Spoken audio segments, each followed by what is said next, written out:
Y para seguir con la siguiente película, bueno, hay dos películas que son del año 2014, pero vamos a empezar primero con esta película de ficción que se llama Open Windows, del año 2014.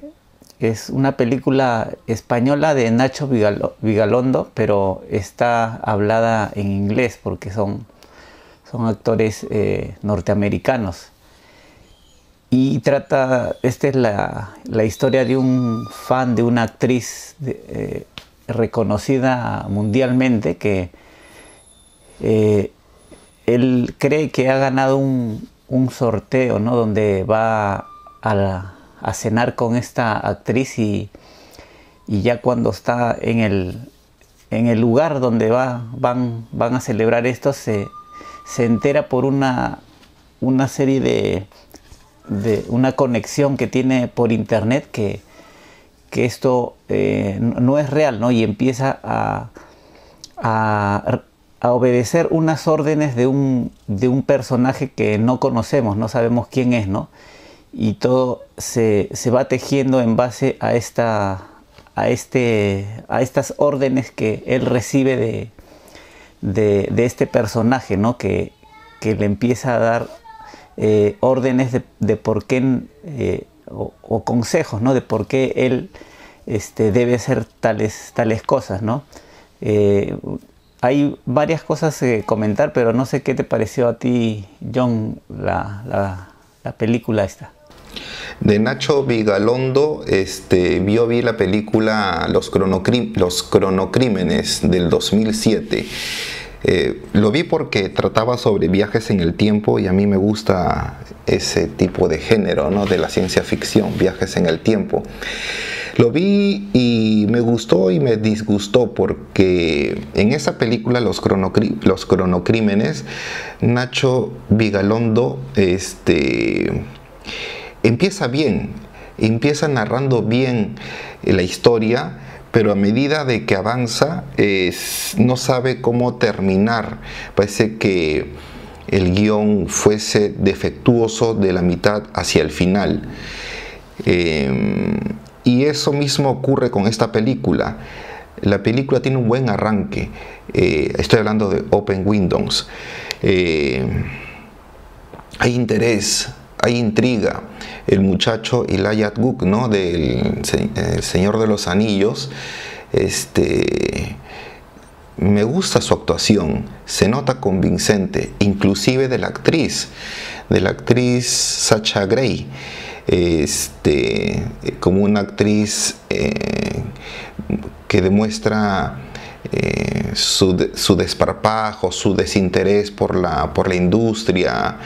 Se nota en su mirada, en su cansancio, transmite esa sensación.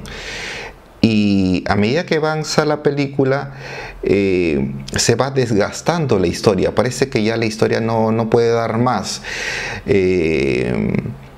Y eso ya casi en la media hora final de la película ya me parece, a mí es un arroz con mango. Porque el malvado, el villano, comienza a dar una serie de explicaciones a Elijah Wood de por qué hizo eso, o de que antes él era un personaje, un hacker, que luego otro hacker lo había matado y que al final no estaba muerto, sino que se había puesto un chaleco antibalas y estaba vivo. Entonces nos está dando, obviamente que es una explicación para el espectador, ¿no? Para que el espectador sepa lo que está viendo. O sea, cuando se supone que el espectador debe enterarse por las imágenes, aquí nos estamos enterando por los diálogos, por el texto. Y yo creo que la película no debe hacer mucho eso, no debe hacer mucho uso del diálogo. El diálogo es de acompañamiento, para incidir en algunos puntos específicos, pero ya en la media hora final el diálogo es lo que ocupa la mayor parte es la que tiene mayor importancia en la historia. No hay que perderse en los diálogos porque si no, no se entiende la historia. Porque las imágenes es una sucesión de cámara al hombro donde no nos dice, no nos transmite mucha información. Entonces, para mí es una película fallida de este director español Nacho Vigalondo, ¿no? Vigalongo. Y nada más, es un buen divertimento hasta la hora de exhibición y luego ya pasa el olvido, Leo. Sí, como mencionas, yo de este director había visto ya hace años un cortometraje que fue, digamos que el corto que lo llevó a la fama, que se llama 7:35 de la mañana, que es un corto bueno. Creo que estuvo nominado al Oscar a Mejor Corto y creo que esa fue, digamos, su cúspide, ¿no? Su mejor trabajo, ¿no? Y de ahí fue atraído por Hollywood para hacer una serie de películas, ¿no? Entre ellas esta película que estamos comentando ahora, y no ha llegado al nivel de ese cortometraje que hizo ya hace, creo que es del 2003 ese cortometraje, y sus películas no han llegado a ese nivel de ese corto, ¿no? Entonces, como bien dices, la película al inicio te entretiene, te agarra por completo, pero digamos que en mi caso fue más o menos que ya a partir de la media hora final que ya empezó ya todo a desbordarse en tramas y en cosas que, más que aclarar las cosas, enredaban las cosas al espectador, ¿no? Entonces no era una explicación digamos sencilla. Lo que explicaban, como bien dices, lo hacían oralmente, y encima no era una explicación clara o sencilla, fácil de entender, ¿no? Sino que había que estar bien metido y concentrado, ¿no? en lo que se estaba viendo, o dar un segundo visionado, ¿no? a la película para comprenderla en su plenitud, ¿no?